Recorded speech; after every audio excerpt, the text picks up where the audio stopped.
आज नुआ वर्ष आमे आज आसिक पहुंची जाइथिले जगन्नाथ मंदिर रे। एटी महाप्रभु जगन्नाथ को दर्शन करी विश्वास करिवे माने मन मुग्ध हो जाइथिला। ए नुआ वर्ष रे प्रभु मु एतिकी मागु संसार समस्त को भल रखिए महाप्रभु। महाप्रभु को दर्शन कर सारी मु चली जाइथिली प्रसाद सेवन करिया। मो बड़ भौणी आमको एठी डाकिथिबारु मु बहुत खुशी अनुभव करथिली, कारण महाप्रभु जगन्नाथ मंदिर एठी महाप्रसाद पाइबा पे असंख्य मात्रा रे भिड़ रही था, कारण जेहेतु नुआ वर्ष थिला।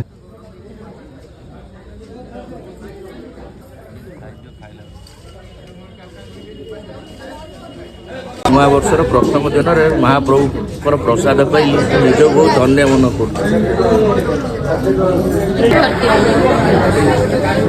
कर प्रसाद सेवन कर सारे आम टे चली जाइलु फैमिली फोटो उठेगा।